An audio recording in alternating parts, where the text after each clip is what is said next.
एक बार एक राजा था, भगवान कृष्ण का अनन्य भक्त।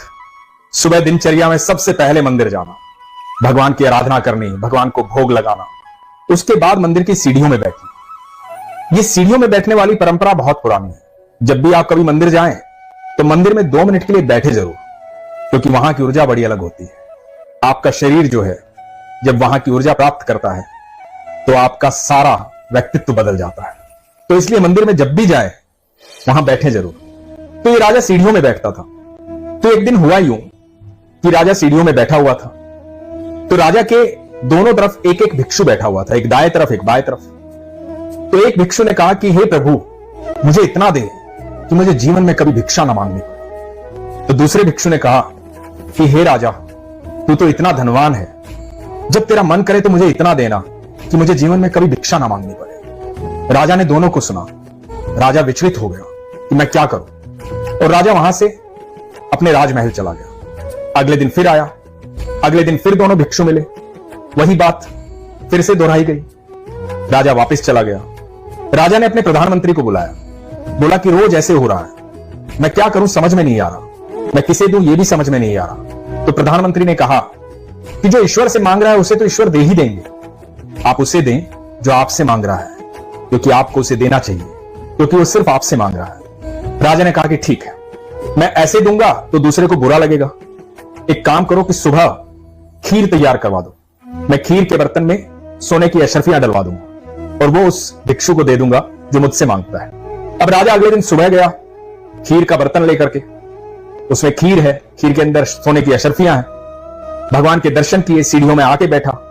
जैसे ही उस भिक्षु ने कहा कि हे राजा, मुझे इतना देना कि मुझे आगे से कभी भिक्षा ना मांगनी पड़े, तो राजा ने जाकर के उसे खीर का बर्तन दे दिया और कहा कि ये खीर खाओ, आनंद आएगा, प्रसाद है ये भगवान का। और ये कह के राजा मुस्कुराते हुए वहां से आ गया। इधर जो भिक्षु था उसने दूसरे भिक्षु को देखा, उसने उससे कहा कि देखा, तू राजा से कुछ मांगता तो मिल जाता, राजा मुझसे प्यार करने लगा है, मेरी चिंता थी, मेरे लिए खीर लेकर आया, पर तू तो भगवान से मांगता है ना, ये भगवान कुछ नहीं देता, बस ऐसे ही बैठा मुस्कुराता रहता है, ये किसको क्या देगा, पत्थर की मूर्त है।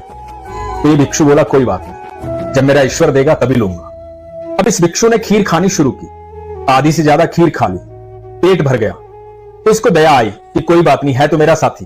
तो दूसरे भिक्षु को बोला कि चल खीर खा ले।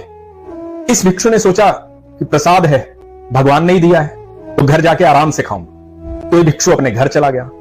अगले दिन सुबह राजा आया। राजा को पूरा विश्वास था कि जो भिक्षु उससे मांगता है आज वो नहीं मिलेगा, लेकिन राजा हैरान रह गया। वो भिक्षु वहां बैठा हुआ था, बल्कि जो दूसरा भिक्षु था जो ईश्वर से मांगता था वो वहां नहीं बैठा था। तो राजा ने इस भिक्षु से कहा कि मैंने तुम्हें खीर दी थी, तुमने खाई नहीं? तो बोला मैंने खाई थी, मेरा पेट भर गया था। तो बोला फिर? तो बोला फिर कुछ नहीं, तो जो बची थी मैंने वो मेरे साथी को दे दी थी, पर आज वो आया ही नहीं। राजा मन ही मन मुस्कुराया। राजा ने भिक्षु से तो कुछ नहीं कहा, लेकिन ईश्वर से जाके माफी मांगी। राजा ने सोचा कि तू देने वाला कौन होता है। वो ईश्वर से मांगता था तो ईश्वर ने उसे दे दिया, और मेरी क्या हैसियत कि मैं किसी को कुछ दूंगा। राजा ने क्षमा मांगी और राजा वहां से आ गया। राजा को देने वाला भी ईश्वर ही। इस पूरी सृष्टि में, इस पूरी दुनिया में सब उसी के सामने झुकते हैं, तो फिर किसी और के सामने झुकने की आवश्यकता क्या है? जो भी दिल की इच्छा है, जो भी मन में है, जाकर के सिर्फ अपने ठाकुर को बताओ, अपने ईश्वर को बताओ, अपने भगवान को बताओ, क्योंकि दुनिया का बड़े से बड़ा व्यक्ति, दुनिया का बड़े से बड़ा प्राणी, हर चीज उसके सामने झुकती है। जब तेज हवा चलती है तो पेड़ पौधे भी ईश्वर को नमन करते हैं, सब उसको नमन करते हैं। तो आज के बाद निश्चिंत हो जाओ, किसी से मांगने की आवश्यकता नहीं है, क्योंकि वो सब देगा। मैं आज आपको बताता हूं कि मैं अभी अभी वृंदावन जाकर आया। क्या है वृंदावन और कैसा है वृंदावन? पहली बात तो यह है कि हम कृष्ण को जानना क्यों चाहते हैं। कृष्ण को जानना नहीं है, कृष्ण को मानना है। जान तो उन्हें कोई भी नहीं पाया। इन तीनों लोकों में सिर्फ और सिर्फ अर्जुन ने उन्हें देखा है।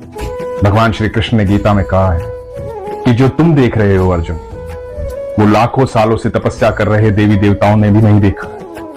और जब अर्जुन ने भगवान श्री कृष्ण को देखा तो यही कहा था कि मुझे क्षमा करना प्रभु, मैं तो बचपन से आपको पता नहीं कैसे कैसे संबोधित करता रहा, मुझे नहीं पता था कि आप सर्वेश्वर हैं, आप ही तीनों लोकों के मालिक हैं। अर्जुन भी भगवान कृष्ण को नहीं जान पाए। भगवान ने कहा कि कितना जानोगे, कृष्ण अनंत है, कितना जानोगे।